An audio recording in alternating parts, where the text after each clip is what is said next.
বয়ান শুনতে থাকো, আল্লাহ যদি কবুল করে মুহূর্তের মধ্যে দিলটারে ঘুরাইয়া দিয়া গুমরাহির মালাটা খুলিয়া দিয়া আমার আল্লাহ হেদায়েতের মালা গলায় পরাইয়া দিতে পারে কি পারে না? কে পারে? জবান খুলে আল্লাহরে ডাকতাম আল্লাহ, আর জোরে ডাকতাম আল্লাহ। একটা কথা মনে রাখবেন, যে সন্তান মাকে মা বলতে লজ্জা পায়, যে সন্তান বাবাকে বাবা বলতে লজ্জা পায়, ওই সন্তান মা বাবার গ্রহণযোগ্য সন্তান হতে পারে না। কথা কোন ঠিক কিনা?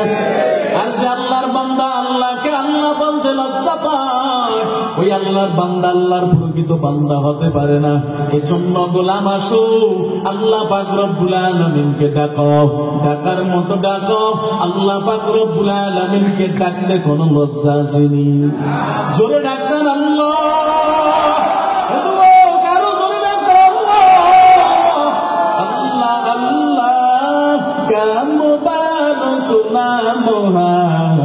अल्लाह अल्लाह आशिकू का काम है, अल्लाह अल्लाह तू मेरा माशूक है, अल्लाह अल्लाह तू मेरा माबूद है। या इलाही मुझसे मुझको दूर करो, ताकि देखो मुझने तुझको। एक नजर कार नामेर मध्य मजा, আর জবান বলে বলেন কার নামের মধ্যে মজা। এর নবীর উম্মতের দল যুবক, আমি আপনাদের সামনে কিছু কথা বলার জন্য মহাগ্রন্থ সূরা মুদ্দাসসির থেকে, আল্লাহ পাক রব্বুল আলামিনের মহাগ্রন্থ কালামুল্লাহ থেকে, সূরা মুদ্দাসসির থেকে কয়েকটা আয়াতে কারিমা তেলাওয়াত করেছি। পয়গম্বরের অমীয় বাণী থেকে একটি হাদিস পড়েছি। আল্লাহ যদি তৌফিক দান করেন, এই আয়াত এবং হাদিসে পাকের আলোকে আমাকে কিছু কথা বলা, আপনাদেরকে ধৈর্যের পরিচয় দিয়ে শ্রবণ করার তৌফিক আল্লাহ দান করুন। আরো জোরে কোন আমিন। আল্লাহ রাব্বুল আলামিন জানায়া দেয়, বিসমিল্লাহির রাহমানির রাহিম।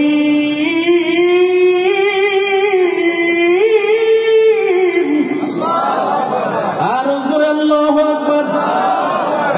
আল্লাহু আকবার বললে আমল নামায় গুনাহ হবে নি? কি হবে? শুধু সওয়াবই হবে না, আল্লাহু আকবারের এমন এক পাওয়ার, এমন এক পাওয়ার। আল্লাহু আকবার বললে ঈমান জিন্দা হয়ে যাবে। কথা কোন ঠিক কিনা? ও নবীর উম্মতের দল, আল্লাহু আকবার বলার কারণে ঈমান জিন্দা হয়। আপনারা জানেন, বেঈমানরা শুধু একটা তাকবীরই ভয় পায়, শুধু নারায়ে তাকবীর আল্লাহু আকবারের আওয়াজ। কথা কোন ঠিক কিনা?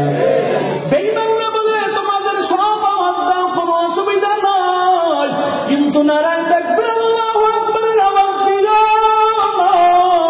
নারায়ে তাকবীর আল্লাহু আকবারের আওয়াজ এমন এক আওয়াজ, যে আওয়াজের কারণে বেঈমানদের অন্তর থরথর করে কাঁপা শুরু হয়। কথা বল ঠিক কিনা? ও নবীর উম্মতের দল যুবক,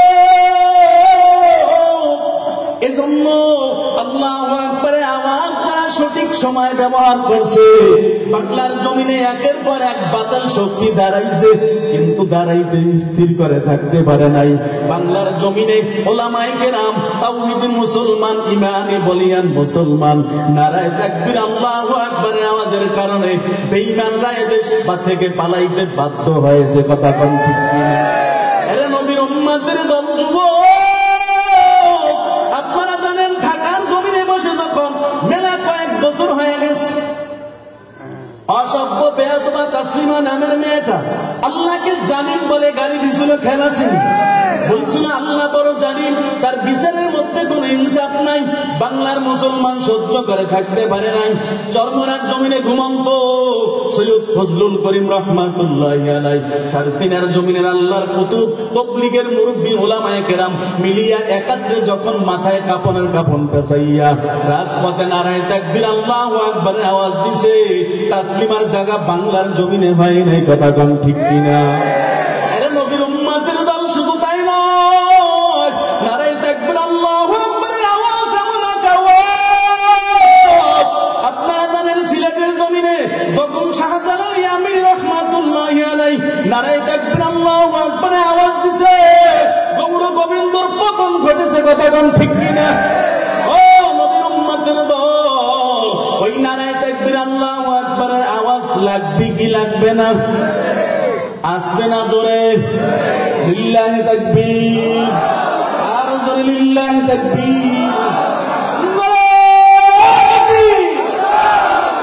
ইসলাম ইসলাম জিন্দাবাদ জিন্দাবাদ, কোটি প্রাণের একই আওয়াজ, নাস্তিকতা নিপাত দিন ইসলাম জিন্দাবাদ, কোটি প্রাণের একই আওয়াজ। খোদাদ্রোহী সার পাবে না, এই বাংলায় ঠাই হবে না, মুসলমানরা জেগেছে আজ। কথাটা ঠিক কিনা? চলো চলো সামনে চলো, বজ্রকণ্ঠে আওয়াজ তুলো, সবাই মিলে একই সাথে দাও না স্লোগান, নারায়ে তাকবীর, জোরে নারায়ে তাকবীর, দিন ইসলাম জিন্দাবাদ জিন্দাবাদ। ইসলামের জন্য দেশের হয়েছে জন্ম, ইসলামের বিরুদ্ধে গেলে দেশ হবে ভিন্ন। কথাটা ঠিক কিনা? ইসলামের জন্য দেশের হয়েছে জন্ম, ইসলামের বিরুদ্ধে গেলে দেশ হবে ভিন্ন। ইসলামের বিরুদ্ধে যারা নিয়েছে অবস্থান, এই বাংলায় ঠাই হবে না, যাও হিন্দুস্তান, যাও হিন্দুস্তান। চলো চলো সামনে চলো, বজ্রকণ্ঠে আওয়াজ তুলো, সবাই মিলে একই সাথে দাও না স্লোগান, নারায়ে তাকবীর, দিন ইসলাম জিন্দাবাদ জিন্দাবাদ। মুসলমানদের এই দেশেতে নাস্তিকদের ঠাঁই নাই, নাস্তিকদের পক্ষে যারা তাদের কোনো রক্ষা নাই। মুসলমানদের এই দেশেতে নাস্তিকদের ঠাঁই নাই, নাস্তিকদের পক্ষে যারা তাদের কোনো রক্ষা নাই। এই দেশেতে থাকতে হলে কোরআন মানতে হবে, কোরআন না মানিলে বিতাড়িত হবে, বিতাড়িত হবে। চলো চলো সামনে চলো, বজ্রকণ্ঠে আওয়াজ তুলো, সবাই মিলে একই সাথে দাও না স্লোগান, নারায়ে তাকবীর, নারায়ে তাকবীর, দিন ইসলাম জিন্দাবাদ জিন্দাবাদ, নারায়ে তাকবীর। বিসমিল্লাহির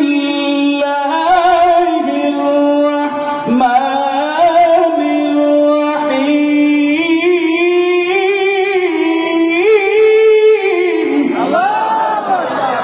আর জোরে আল্লাহু আকবার। কুল্লু নাফসিন বিমা কাসাবাত রহিনা ইল্লা আসহাবাল ইয়ামিন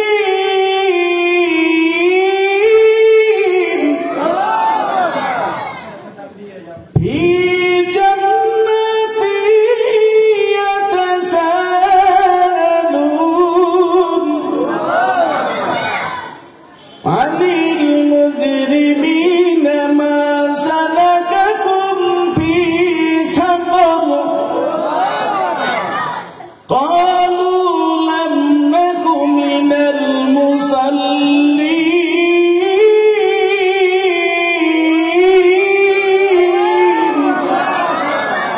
কালামে জিন্দা কুরআন হাকিম, হিকমতে উলায়াজাল আস্তকদিম জামিউল ইলমি ফিল কুরআন হাকিম, তাকাসুরান ওয়া ফাহামুর রিজালিন। আল্লাহু আকবার, আরো জোরে আল্লাহু আকবার।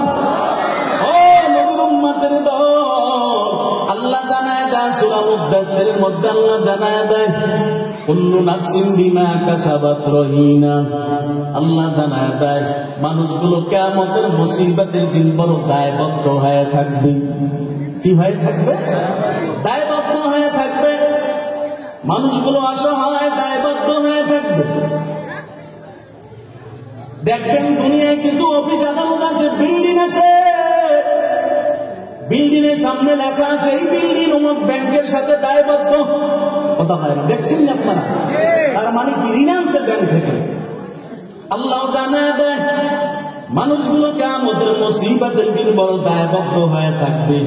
তবে হ্যাঁ, ইল্লা আসহাবাল ইয়ামিন,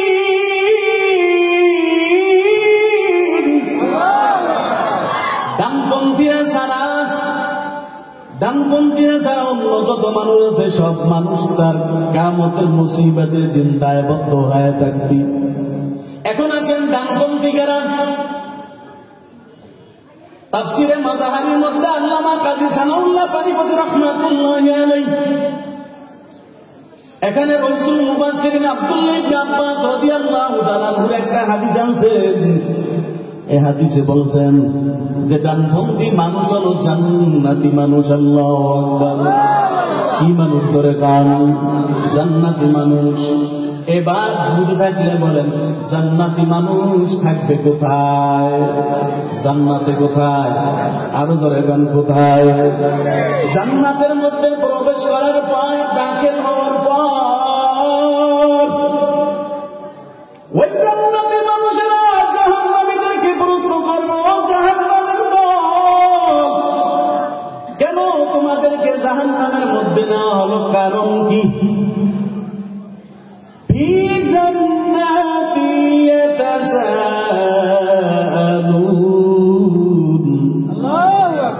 عن المجرمين ما سلككم في سقر। কেন তোমাদেরকে জাহান্নামের মধ্যে নেওয়া হয়েছে? কারণ কি? জাহান্নামীরা বলবে, قالوا لم نك من المصلين,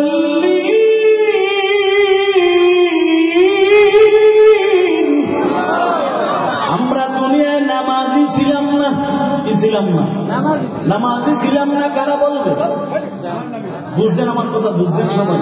কারা বলবে? জাহান্নামীরা কাদেরকে বলবে? জান্নাতীদেরকে বলবে। বলবে আমরা দুনিয়ায় নামাজি ছিলাম না, নামাজ না পড়ার কারণে আল্লাহ আমাদের জাহান্নাম নির্ধারণ করে দিয়েছেন। এর নবীর উম্মতের দল। তাহলে বুঝে থাকলে বলেন জাহান্নামের মধ্যে যাওয়ার এক নম্বর কারণ কি? নামাজ না পড়া। নামাজ। ও মুসলমান নবীর উম্মত, আজকে মুসলমানের সন্তান দাবি করি আমি মুসলমান, আমি নামাজ পড়ি না, আমার ছেলে নামাজ পড়ে না, আমার বিবি নামাজ পড়ে না। আমি নামাজি হইল, আমার বিবিকে কোনদিন নামাজের অনেক দেই নাই, কোনদিন বলি নাই বিবি তুমি যদি নামাজ না পড়ো তোমার পাক করা আমি খাবো না, রান্না খাবো না। মেয়েটাকে কখনো নামাজের অনেক দেই নাই, বলি নাই মেয়ে নামাজ না পড়লে আমার ঘরে থাকতে পারবা না। ছেলেটারে কখনো বলি নাই। বুঝবেন? এর নবীর উম্মত ভালো করে কান লাগায় শুনে নেন। আমার আল্লাহ বলবেন কিয়ামতের মুসিবতের দিন সমস্ত পুরুষকে আল্লাহ জিজ্ঞাসা করবেন, তোমাকে তুমি একজন পরিচালক বানাইছিলাম, তুমি তোমার ঘরের তোমার সংসারের 5 জন ফ্যামিলি মেম্বারের তুমি প্রধান ছিলা, কি করেছ? আল্লাহর আদালতে আর কোন জবাব থাকবে না রে গোলাম, সেদিন কোন জবাব থাকবে না। এই জন্য এ ভাই বন্ধু ভালো করে শুনে নাও, মুসলমান হিসাবে যদি মুসলমান হিসাবে দাবি করতে চাও আমি একজন মুসলমান, মুসলমান ওই ব্যক্তি যে মুসলমান সমস্ত কিছু আল্লাহর উপর সুপুর্দ করে দেয়। কথা কান ঠিক কিনা? লিল্লাহি রাব্বিল আলামিন,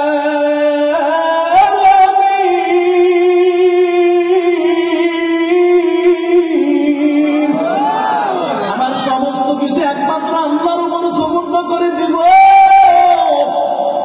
ও নবীর উম্মতের দল, একদম মুসলমান আর অমুসলিমের মধ্যে পার্থক্য হইল শুধু নামাজ। কথা কোন ঠিক কিনা? মুসলমান নামাজ পড়বে, অমুসলিম নামাজ পড়বে। এটা নবীর উম্মতের দল। আজকে দেখা যায় মুসলমানের সন্তান নামাজের খবর নাই, মসজিদের কিনার দিয়ে হাঁটে, মুসলমান মসজিদে ওঠার কথা মনে পড়ে না। আমি অনেক জায়গায় গেছি, বাংলার জমিনে 64 জেলা, আমার কোন জেলা বাকি নাই যে আমি আব্দুল মালিক আনোয়ারি সফর করি না? এরে আল্লাহর বান্দা, আমি দেখেছি অনেক জায়গায় অনেক ইমাম সাহেব মুয়াজ্জিন সাহেব বলে, হুজুর ফজরের নামাজ ইমাম আর মুয়াজ্জিন মিলে পড়ি, আর কোনো মুসল্লি নাই। মুসল্লিদেরকে যদি বলি, কেন বাবা নামাজ আসলেন না, কেন আপনি নামাজ পড়তে আসেন নাই, মুসল্লি গরম দেখায় বলে, এই ইমাম সাহেব বেতন দেই না তোমারে? কথা পায় না কি? আসেনি এরকম? আছে না? দেখবেন স্ত্রীর সাথে পারে না, ঘরে বউর সাথে পারে না, ইমাম সাহেবের এত কাছে ধমক দেয়, ইমাম সাহেব মসজিদ ধুলা কেন? কথা পায় না কি? আসেনি? চিন্তা করেন, নাম্বার ছাড়া কপাল পড়া, কপাল যে পড়ছে উপর দিয়ে দেখা যায় না, নিচে কপাল ভেতরে ভেতরে পড়ে গেছে। একজন আলেমের তো তুই ধমক দিতে পারো না, তুই কি করো? ইমাম সাহেবের মুসল্লি, ইমাম সাহেবকে বলো, ইমাম সাহেব এখানে অপরিষ্কার কেন? তুই পরিষ্কার করো না কেন? তুই তো মুসল্লি, তোর তো দরকার ছিল মসজিদ পরিষ্কার করার। কথা বলে না? আরে নবীর উম্মতের দল, আজকে আমি নামাজ পড়ি, আমি বড় মুসল্লি, আমি বড় মুত্তাকি। বিয়া শাদী হইলে টের পাওয়া যায় আমি কেমন মুত্তাকিন, কেমন পরেজগার। কথা পায় না? আজকে তো এই ছোট ছোট বক্স এসে বড় বড় বক্স বাজে, ট্যাক্স বাজে, বিয়ায় আসেনি। কথা পায় না? গ্রামের শহরে আরো বেশি বাজে। কথা পায় না? আসেনি? যদি বলা হয় বিয়ে তো রহমত, বিয়ে গান বাজাও কেন? রহমতের মধ্যে গজব ঢুকাইছে কেন? বলে হুজুর কইেন না, বিয়ে গান না বাজালে মাইয়া বলা বব হইল। নাউজুবিল্লাহ বলবেন না? আচ্ছা ওলামায়ে কেরামের বিবাহে গান বাজায় নাই, কয়টা মাইয়া বলা বব হইছে? কথা কয় না? কি দেখছেন আপনারা? কয়টা মাইয়া বলা হুজুরের বউ হইছে? বরং তোমার কাছে হুজুরটা সুন্দর হয়েছে। কথা কয় না? কথা কয়। অথচ নবী জানায় না, শোনেন, বাদ্যযন্ত্রের আওয়াজ যদি কানের মধ্যে যায়, আওয়াজ সুখ সুখ মনে বাদ্যযন্ত্রের আওয়াজ শোনে, একটা আওয়াজের কারণে অন্তরে 10টা মুনাফিকের সৃষ্টি হয়। কয়টা? কয়টা? কয়টা? আরো জোরে গান কয়টা? তাহলে গান আরো বেশি করে শুনবেন। কি যুবকদের বেশি দেখা যায়, গান না শুনলে যুবকদের ঘুম নাই। কানের মধ্যে রাত্রে যদি ছাগলের পুরো ঢুকাইয়া এসছে মতো ডম্বুর ডম্বুর আওয়াজ না শুনলে যুবকের ঘুম নাই। কথা বলে না? আসেনি? সেদিন শুনলাম এক জায়গায় যুবক ঘুমের ঘরে মরণ হয়েছে, দুনিয়া থেকে বিদায় হয়ে গেছে। মা সকালবেলা দরজা খোলার জন্য গেছে, সন্তান কোথাও, দরজা টাকাইতেছে, সন্তান দরজা খোলে না। টাকায় দরজা ভাঙছে, ভাঙার পরে ভিতরে ঢুকছে, ঢোকার পরে ধাক্কা দিছে, দেখে সন্তান শক্ত হয়ে গেছে, কানের মধ্যে হেডফোনে গান চলতেছে। যুবক, তুই যে গান শোনো, এই অবস্থায় যদি আজরাইল এসে যায় কি অবস্থা হবে? গান বাদ দিয়া ভাই তোর পা ধরছি। আমার নবী বলেন, বাদ্যযন্ত্রের আওয়াজ শুনলে একটা আওয়াজের 10টা অন্তরে মুনাফিকি সৃষ্টি হয়। আজকে থেকে আর গান শুনবি না, আজকে থেকে একটা কোরআন তেলাওয়াত শোনো, একটা গজল শোনো, একটা হাম, একটা নাচ শোনো, বয়ান শোনো, আমল নামায় সওয়াব হবে। কথা বলেন ঠিক কিনা? হাজারো যুবক বয়ান শুনে আল্লাহর খাতির গোলাম হয়ে গেছে। কথা বলেন ঠিক কিনা? আজকে গানের জন্য পাগল, নামাজের খবর নাই। তাবলীগ করবেন, দাওয়াত দিবেন, চলেন ভাই নামাজে যাই। মুরব্বীরা কয় হাতে ব্যথা, গিরায় ব্যথা, পায়ে ব্যথা। কি আছে না এরকম? আপনারা যারা বসে আছেন আলহামদুলিল্লাহ ভালো, আপনারা এখানে যারা আছেন সব ভালো আলহামদুলিল্লাহ, কিন্তু অন্যান্য জায়গার কথা বলতেছি, আছে কিছু লোক কথা পায় না। কি নামাজের কথা বললে গিরায় ব্যথা, হাতে ব্যথা, কোমরে ব্যথা, ঘাড়ে ব্যথা, বাসে অজুহাত, নামাজ পড়বে না। আর যুবকেরা কয় হুজুর প্যান্টে নাপাক লাগছে, প্রস্রাব লাগছে। কারণ বলে কুত্তাই যেরকম দাঁড়ায় দাঁড়ায় প্রস্রাব করে, যুবক সেন তুলে ওরকম ফুস করে ছেড়ে দেয়। কথা বলে কি আসেনি? ভেজা হয়েছে মনে হয় না? কি একটা হিংস্র প্রাণী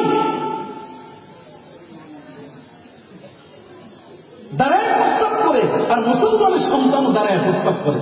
বড় আফসোস লাগে। বলছো আফসোস ওই বাবের বিষয়। মুসলমান এখনো যদি পরিবর্তন না হতে পারি, কবে হবে? কোন দিন জানে আজরাইল চলে এসে যায়। নামাজ রোজা বাদ দিয়ে আজকে গানের পিছনে দৌড়ায়। এই দুনিয়ার মোহের পরে কত মুসলমান নামাজের দাসব সারিয়া শোনে টিভির গান, ওরা কিসের মুসলমান, ওরা কিসের মুসলমান, ওরা কিসের মুসলমান, নামাজি কইলে কথা দেখায় কত অজুহাত, হাতে ব্যথা পায়ে ব্যথা আরো হয়েছে গিরাবাত, কথা ঠিক কিনা? নামাজি কইলে কথা দেখায় কত অজুহাত, হাতে ব্যথা পায়ে ব্যথা আরো হয়েছে গিরাবাত, রুকু সিজদা করতে গিয়ে, রুকু সিজদা করতে গিয়ে মাথায় লাগে টান, ওরা কিসের মুসলমান, ওরা কিসের মুসলমান, ওরা কিসের মুসলমান, কোথায় আজ মাহফিল হইলে সেই দিকেতে যায় না মন, রাত্র হইলে টিভিতে দেখে সুন্দরী মাইয়ার নাচন, কথা কোন ঠিক কিনা? এখন তো টিভি লাগে না, মোবাইলই বড় টিভি। প্রত্যেক ঘরে ঘরে অ্যান্ড্রয়েড সেট, প্রত্যেক যুবকের হাতে হাতে অ্যান্ড্রয়েড ফোন, কথা কোন না? আহা, এই মোবাইলে যে যুবকের চরিত্র ধ্বংস করছে না, শুধু চরিত্রই ধ্বংস করে নাই, যৌবনের পাওয়ার শেষ করে দিচ্ছে। শুধু যৌবনের পাওয়ারই না, অল্প বয়সের যুবক চোখে দেখে না, যায় দেখবেন হাসপাতালে 25 বছর 30 বছর 22 বছর 20 বছরের যুবকের চোখের রোগীর অভাব নাই, কথা পায় না। ওই যে সারা রাত মোবাইল স্ক্রিনের দিকে তাকায় থাকে, উলঙ্গ বাহায়া পড়া মেয়েদের উলঙ্গ ড্রেস না থাকলে যুবকের ঘুম নাই, ঘুম হারাম, কথা পায় না। আর সারাদিন পাইছে মোবাইলে একটা ফেসবুক, গজবের ফেসবুক, সারাদিন এরম খেলে, ঘুমায়, ঘুমের মধ্যে এরম কথা পায় না, আছে কি নাই? আহা, যুবকের চেহারার দিকে চাওয়া যায় না, গাড়ি চাপা লাগিয়ে গেছে। 20 বছর 25 বছরের যুবক চেহারার দিকে তাকানো যায় না, মনে হয় যে এর ছেলে একটা 70-80 বছরের বুড়ারও ভালো দেখায়, কথা কয় না, কথা কয় আসেনি? কোথায় আজ মাহফিল হইলে সেই দিকেতে যায় না মন, রাত্র হইলে মোবাইলে দেখে সুন্দরী মাইয়ার নাচন, দুই আঙ্গুলের সিপাই ধরে, দুই আঙ্গুলের সিপাই ধরে, বিড়ি মারে টান, ওরা কিসের মুসলমান, যুবকেরা খেলছিলাম না, বিড়ি খাই না, আমরা উপরের টাকা ইউজুক সিগারেট, ইয়াবা, ফ্যান্সিডিল, গাঁজা, বাবা যা আছে, কথা পায় না, কি আসেনি? অথচ শোনেন, আমার নবী জানাই কি, নবী বলেন কি, তুমি ধূমপান করার কারণে, নেশা করার কারণে আল্লাহ রহমতের ফেরেশতারা তোমার থেকে 70 গজ দূরে থাকে। কয় গজ? আরো জোরে গান, কয় গজ? 70 গজ যদি রহমতের ফেরেশতারা দূরে থাকে, তাহলে ইবাদত তো ভালো করে কবুল হয় না, কথা কয় না? ইবাদত ভালো করে কবুল হয় না? 70-80 বছর জিন্দিগি কয়েকদিন বাঁচবেন, তাও যদি ইবাদত না হয় আল্লাহর আদালতে কি হিসাব দিবেন? ইবাদত না হলে তো আমার নবী সুপারিশও করবে না, কিয়ামতের মুসিবতের দিন। আমার নবী বড় কষ্ট পাইবে। এজন্য আজকে থেকে যারা পিছনে ধূমপান করছি, আজকে থেকে আর ধূমপান করবো না। আমার নবী বড় কষ্ট হয়, আমার নবী বলেন রহমতের ফেরেশতারা তোমার থেকে 70 গজ দূরে থাকে। আজকে থেকে আর প্রতিজ্ঞা করলাম, কারা কারা পারবেন লিল্লাহি তাকবীর, আর বিড়ি খাবো না, আর সিগারেট খাবো না, হাত থেকে সকলে হাত থেকে, আমি তো খাই, আমি তো হাত তুলছি, সবাই হাত তোলেন, দেখেন যে আশেপাশে দিচ্ছে আসেনি,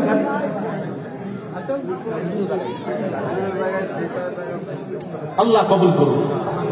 আরো জোরে বলেন আমিন, আরো জোরে বলেন আমিন। আমার ভাইয়েরা, আর এক করি আছে, বলবো না থাকবে, বললে তো অনেকের গাড়ি বলে যায়, বলবো হ্যাঁ, তারপরে বলবো। সারা সপ্তাহ মসজিদে গাড়ি, নামাজ পড়ার মানুষ নাই, মাশাআল্লাহ শুক্রবারে লোকের দেখি অভাব নাই। এর নাম শুক্র আলী, আসেনি আপনাদের লাগে? হ্যাঁ আছে, বাংলা বাজারের আশেপাশে আছে। সারা সপ্তাহ মসজিদে গাড়ি, নামাজ পড়ার মানুষ নাই, মাশাআল্লাহ শুক্রবারে লোকের দেখি অভাব নাই।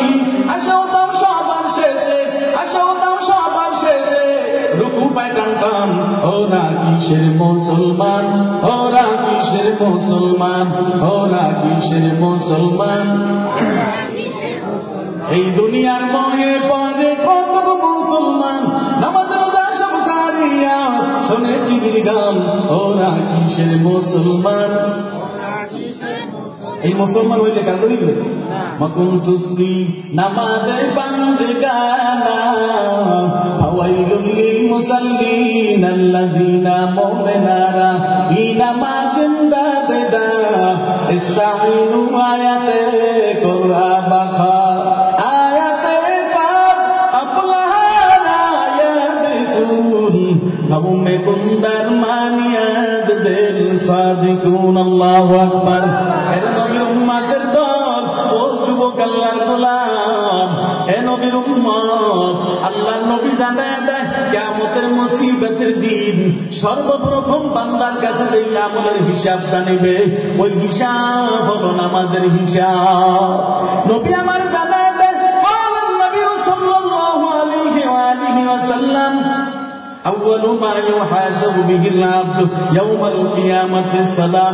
নবী আমার জানায় দেয় কিয়ামতের মুসিবতের দিন সর্বপ্রথম যেই আমলের হিসাব নেওয়া হবে, ওই হিসাব হলো নামাজের হিসাব। আল্লাহু আকবার। ও উম্মতের দল, এবার নবী আমার ভিন্ন হাদিসে জানায় দেয় যারা পাঁচ ওয়াক্ত নামাজ পড়বে আল্লাহ তাদের জন্য মহামূল্যবান 5টা পুরস্কার দান করবেন। কয়টা? আরো যারা গান কয়টা? জানায় দেয় আল্লাহর নবী সাল্লাল্লাহু আলাইহি ওয়া আলিহি ওয়াসাল্লাম মান হাফাযা আলা সালাহ আকরামাহুল্লাহু বিখামসি খিসাল ইয়ারফাউ আনহু দিকাল মাউত ওয়া আযাবাল কবর ওয়া ইউতিহিল্লাহু বিয়ামিনিহি ওয়া ইয়ামুতু আলা সিরাতিল বার ওয়া ইউদখিলুহুল জান্নাতা বিগাইরি হিসাব। নবী আমার জানায় দেয় যারা 5 ওয়াক্ত নামাজ পড়বে আল্লাহ তাদের জন্য মহামূল্যবান 5টা পুরস্কার রাখছেন। কয়টা? ও নবীর উম্মতের দল, এখন বলেন নামাজটা একা একা পড়বেন না জামাতের সাথে পড়বেন? জামাতের ব্যাপারে আমার নবী কি বলছেন? আমার নবী জানায় দেয়, শোনেন, নবী আমার জানায় দেয় যখন মসজিদে আজান হয় ওই মসজিদের আওতাধীন যত ঘর বাড়ি আছে আল্লাহ নবী জানায় দেয় যখন আজান হয়, আজান হওয়ার পর যারা মসজিদে নামাজ পড়তে আসে না, আমার মনে চায়, নবী বলেন আমার মনে চায় ওই সমস্ত ঘর বাড়িগুলো আমি আগুন দিয়ে জ্বালায় দেই। তবে কেন দেই না জানো? ওই ঘরে শিশু এবং মহিলা থাকার কারণে, কারণ শিশুর উপর তো নামাজ ফরজ না, মহিলার উপর তো জামাত ফরজ না। কথা কোন ঠিক কিনা? এই জন্য নবী আমার জানায় দেয়, এই জন্য আমি আগুন দিয়ে জ্বালায় দেই না। হয়তো আমি নবী আগুন দিয়ে জ্বালায় দিতাম। জামাতের কত গুরুত্ব নবী আমার করেছেন। এক নবীর উম্মতের দল সাহাবায়ে কেরামের ইতিহাস পড়েন। আব্দুল্লাহ আনসারী নবীর প্রাণ প্রিয় সাহাবী। ওই আব্দুল্লাহ আনসারী এতটাই গরিব, টাকা নাই, পয়সা নাই। আব্দুল্লাহ আনসারী স্বামী স্ত্রী 2 জন মিলে একটা মাত্র জামা পরিধান করতেন। ওই আব্দুল্লাহ আনসারী একটা জামা পরিধান করো তারপরও নামাজ জামাতে ছাড়ে নাই। আব্দুল্লাহ আনসারী মসজিদে যখন নামাজে মসজিদে নববীতে মসজিদের আজান হয়ে যেত, আব্দুল্লাহ আনসারী আজান হওয়ার সাথে সাথে মসজিদে চলে যাইত। আল্লাহু আকবার। আপনাদের কষ্ট হয়নি? আর একটু চলবে? মনোভাব দিব? চলবার একটু? কেউ ভাগবেন তো না? থাকবেন সবাই? কারা কারা থাকবেন? ইল্লাহে তাকবীর। আর সোজা করেন, আল্লাহ কবুল করুন। আরো জোরে কেন? আমি এখন কিন্তু ওঠার কোন সিস্টেম নাই, একজন উঠতে পারবেন না। উঠলেই গুনাহের অবস্থায় বানিয়ে যাবেন। উঠবেন নি? অল্প সময় বয়ান শুনবেন, কারণ ওঠা বসা করলে আমার ভালো লাগে। একজন মানুষ, আমার একটা স্বভাব, বয়ানের মধ্যে বসতে আমি একজন মানুষ উঠতে দেখবেন। কারণ আপনি একটা বিষয়ের উপর যদি আমল করেন, কালকে আমাদের মুসিবতের দিন আমাকে যদি আল্লাহ কোন রকম মাফ না করে, আপনি আমলটা করার কারণে আল্লাহ আপনাকে মাফ করে দিলে ওই ওসিলায় আমাকেও আল্লাহ মাফ করতে পারে কি পারে না? আরো জোরে গান পারে কি পারে না? আমার ভাইরা, এই জন্য অল্প সময়ের জন্য সবাই থাকতে রাজি আছি না? আল্লাহ কবুল করুক বলে না আমি। আরো জোরে গান আমি। আব্দুল্লাহ আনসারী টাকা নাই, পয়সা নাই, অভাবের সংসার, দুইটা জামা কিনতে পারে না। ওই আব্দুল্লাহ আনসারী ঘরের মধ্যে একটা গর্ত করছে, গর্ত করার পর যখন মসজিদে চলে যেত জামা গায়ে দিয়া বিবিকে গর্তের মধ্যে রেখে যাইতেন। নবীর পিছনে নামাজ আদায় করার পর আব্দুল্লাহ আনসারী সাথে সাথে বাসায় চলে আসতো। বাসায় আইসা বিবিকে জামা দিয়া নিজে গর্তের মধ্যে থাকতেন। এভাবে করে করে করে করে জীবন চলতেছে। আব্দুল্লাহ আনসারী এভাবে করে করে নামাজ জামাতের সাথে পড়তেছে। হঠাৎ করে সাহাবায়ে কেরাম ডাক দিয়া কয়, পয়গম্বর, আপনার আব্দুল্লাহ আনসারী নামাজে আসে ঠিকই, নামাজের ডানে বামে সালাম ফিরে চলে যায়, একদিনও আপনার তালিমে তালকিনে বসে না। নবী আমার বলেন, তাহলে চলো আব্দুল্লাহ আনসারীর বাড়িতে চলো। কেন আব্দুল্লাহ আনসারী তালিমে তালকিনে বসে না, কারণ কি জানবার চাই।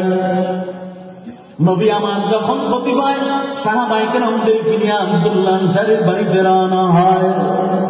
আব্দুল্লাহ আনসারীর বাড়িতে যাওয়ার পর নবী আমার দরজার কিনারায় দাঁড়িয়ে আব্দুল্লাহ আনসারীকে ডাকতে, আব্দুল্লাহ আনসারী ঘরের মধ্যে আসেনি। আব্দুল্লাহ আনসারীকে যখন ডাকতে, আব্দুল্লাহ আনসারী ঘরের মধ্যে গর্তের মধ্যে আমার নবীর কণ্ঠের আওয়াজ পাওয়ার পর আব্দুল্লাহ আনসারী আর সহ্য করে থাকতে পারে না। নবী আমার ডাক দিছে। আব্দুল্লাহ আনসারী ছটফট ছটফট ছটফট করতেছে। আব্দুল্লাহ আনসারী নবীর জন্য পাগল, কখন নবীর কাছে যাইয়া হাজির হবে। আব্দুল্লাহ আনসারী দুটা চোখ বেয়ে বেয়ে বেয়ে বেয়ে পানি পড়তেছে। ওইদিকে বিবি যখন নামাজ পড়তেছে, নামাজ শেষ হওয়ার পর বিবি গর্তের মধ্যে ঢুইকা যখন স্বামীকে আব্দুল্লাহ আনসারীকে জামাটা দিছে, আব্দুল্লাহ আনসারী জামাটা গায়ে দিয়া দরজার কিনারায় চলে গেলেন। দরজার কিনারায় যাওয়ার পর আব্দুল্লাহ আনসারী যা দেখে দয়ার নবীকে, মায়ার নবীকে আর দেখা যায় না। আব্দুল্লাহ আনসারী পাগল হয়ে গেছে। কোথায় আমার নবী? আমাকে দরজায় এসে ডাক দিয়া, তারপর আমার নবীর ডাকে আমি জবাব দিতে পারি নাই। আমার মতো হতভাগার কেউ নাই। এবার আব্দুল্লাহ আনসারী চলে গেল, চলে গেল, চলে গেল। ওই পথে পথে দৌড়াইয়া দৌড়াইয়া যখন সামনে নবীজিকে পাইলেন, পাওয়ার পর সালাম দিয়া পয়গম্বরে আরবি কাছে দাঁড়াইয়া ডাক দিয়া কয়, পয়গম্বর, আমি আব্দুল্লাহ আনসারী বড় গরিব, আমি গরিবের বাড়ি যাইয়া আমার আপনি ডাক দিছে। ও পয়গম্বর, ওই ডাকের জবাব আমি দিতে পারি নাই। নবী আমার ডাক দিয়া কয়, ও আব্দুল্লাহ, কেন তুমি ডাক দিতে পারো নাই? ওই সময় কি তুমি ঘরের মধ্যে ছিলা? তোমার তো কোনো আলাপচারিতা পাই নাই। এবার আব্দুল্লাহ আনসারী ডাক দিয়া কয়, পয়গম্বর, আপনি যখন আমাকে ডাক দিছেন গো পয়গম্বর, ওই সময় আমি গর্তের মধ্যে উলঙ্গ ছিলাম পয়গম্বর।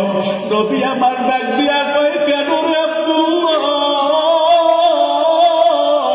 আব্দুল্লাহ আনসারী ডাক দিয়া কয়, পয়গম্বর, আমি এতটাই গরিব, দুইটা জামা কেনার আমার তৌফিক নাই। একটা জামা আমার স্ত্রীর উপরে আমিও বলি, ও পয়গম্বর, যখন নামাজের সময় হয়ে যায় আমার স্ত্রীকে আমি ঘরের মধ্যে একটা গর্ত করে আমার স্ত্রী ওই জায়গায় রেখে যাই। এরপর আমি যাইয়া নামাজ জামাতের সাথে আদায় করার পর আপনার তালিমে তালকিনে আমি বসতে পারি না। ও নবী আমার, আমি তাড়াতাড়ি চলে যাই। তাড়াতাড়ি যাইয়া আমি গর্তের মধ্যে ঢুইকা আমার বিবিকে জামাটা দেয়। আমার বিবি ওই জামা গায়ে দিয়া নামাজ পড়ে। ও পয়গম্বর, এজন্য আপনি যখন আমাকে ডাক দিছেন ওই সময় জামা গায়ে দিয়া আমার বিবি নামাজ পড়তেছিল, আমি গর্তের মধ্যে ছিলাম গো পয়গম্বর। আপনার ডাক আমি পাইছি, আপনার জবানের আওয়াজ আমি পাইছি, কিন্তু পয়গম্বর আমি আপনার কাছে যাইতে পারি নাই। ও নবী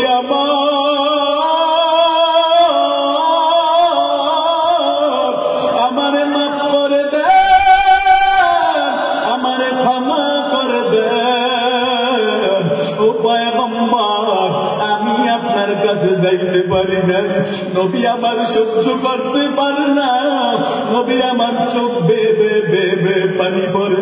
সাহাবায়ে কেরাম একটু দূরে দাঁড়ানো, যখন দেখতেছে নবীর চোখ বে বে বে বে পানি পড়তেছে, সাহাবায়ে কেরাম সহ্য করতে পারে না। সাহাবায়ে কেরাম পয়গম্বরের কাছে দাঁড়াইয়া ডাক দিয়া দাও, পয়গম্বর আপনি কেন কান্না করতেছেন? ওই আব্দুল্লাহ আনসারী আপনারে কি আঘাত দিছে, কি কষ্ট দিছে? নবী আমার ডাক দিয়া কয়, আমার সাহাবীরা, আমার আব্দুল্লাহ আমার কোন কষ্ট দেয় নাই, কোন আঘাত দেয় নাই। আমার আব্দুল্লাহর খবর জানুনি। আমার আব্দুল্লাহ আনসারী স্বামী স্ত্রী দুইজন মিলে একটা মাত্র জামা পরিধান করে কত কষ্টে জিন্দেগি চালায়। চলো আব্দুল্লাহ আনসারীর বাড়িতে আমরা চলো বরকতের দোয়া করে দিয়ে আসবো। নবী আমার সাহাবায়ে কেরামদেরকে নিয়ে যখন আব্দুল্লাহ আনসারীর বাড়িতে যায়, আব্দুল্লাহ আনসারীর বাড়িতে যাওয়ার পর যখন নবী আমার যায় আব্দুল্লাহ আনসারীর বাড়ির সামনে দাঁড়াইলেন, এবার নবী লক্ষ্য করে দেখতে পাইলেন আব্দুল্লাহ আনসারীর বাড়ির সামনে দুইটা খেজুর গাছ। ওই দুইটা খেজুর গাছ, দুইটা খেজুর গাছের সাথে দুইটা সন্তান লটকাইয়া বাঁধা। সন্তান দুইটা যখন আমার নবীজিকে দেখেছে, আল্লাহর নবীকে, মায়ার নবীকে, রহমাতাল লিল আলামিনকে দেখার পর ওই সন্তান দুটি হাউমাউ করে কান্না শুরু করে দিয়েছে। নবী আমার ডাক দিয়া কয়, ও আব্দুল্লাহ আমি জানতে চাই ওই যে খেজুর গাছের সাথে দুইটা সন্তান বাঁধা, ওই সন্তান দুইটা কার? সন্তান দুইটা কেন কান্না করতেছে? আব্দুল্লাহ আনসারী ডাক দিয়া কয়, পয়গম্বর ওই সন্তান দুইটা আমার, তাহলে কেন বান্ধিয়া রাখছ? এবার আব্দুল্লাহ আনসারী দুইটা চোখের পানি ছেড়ে দিয়া ডাক দিয়া কয়, পয়গম্বর আমার সন্তানেরা পেটে ক্ষুধার যন্ত্রণা সহ্য করতে পারে না, 3 দিন পর্যন্ত ঘরের মধ্যে খানা না। আমার সন্তানেরা আমার কাছে খানা চায়, আমি আমার সন্তানদেরকে খানা দিতে পারি না। ওর মার কাছে দৌড়ায় যায়, আমার কাছে দৌড়ায় আসতেছে, আমি খানা দিতে পারি না। অবশেষে ওই যে দুইটা খেজুর গাছ দেখেন, ওই খেজুর গাছ দুইটা আমার না। ও পয়গম্বর ওই খেজুর গাছ দুইটা ইহুদির খেজুর গাছ। ওই ইহুদির খেজুর গাছ থেকে খেজুর তলায় তলায় মাঝে মাঝে পড়ে, তলায় খেজুর পড়ার কারণে আমার সন্তানেরা পেটে ক্ষুধার যন্ত্রণা সহ্য করতে না পাইলে ওই খেজুরের গাছ থেকে, খেজুরের তলা থেকে খেজুর খায়। আমি আমার সন্তানদেরকে দেখার পর আমি খেজুর গাছের সাথে বাঁধিয়া রাখছি, যাতে আমার সন্তান ইহুদির গাছের খেজুর না খাইতে পারে। কারণ ইহুদির খেজুর খাইয়া যদি আমার সন্তান বড় হয়, আমরা যদি মারা যাই, আমার সন্তান যদি আমাদের জন্য দোয়া করে, কোনো উপকারে আসবে না। এর জন্য নবী আমার বান্ধিয়া রেখেছি, দরকার বোধহয় আমার সন্তানেরা না খাইয়া দুনিয়া থেকে বিদায় হয়ে যাবে, তারপরও ইহুদির গাছের খেজুর খাইতে দেব না। নবী আমার কান্দে, দুইটা চোখ বায়া বায়া বায়া বায়া পানি পড়ে। ডাক দিয়া কয়, ও সাহাবায়ে কেরাম তোমরা কে আছো? কে পারবা? আমি জানতে চাই। আমার আব্দুল্লাহ আনসারীর সন্তানদের জন্য এই খেজুর গাছ দুইটা ইহুদির কাছ থেকে কে কিনে আনতে পারবা? কে আনতে পারবা? যে পারবা আমি নবীর সাথে জান্নাতে একাত্রে থাকবা। এই ঘোষণা দেওয়ার পর উসমান গনি রাদিয়াল্লাহু তাআলা আনহু দাঁড়ায় গেলেন, ডাক দিয়া কয় পয়গম্বর আমাকে আপনি একটু সময় দেন। উসমান দৌড়াইয়া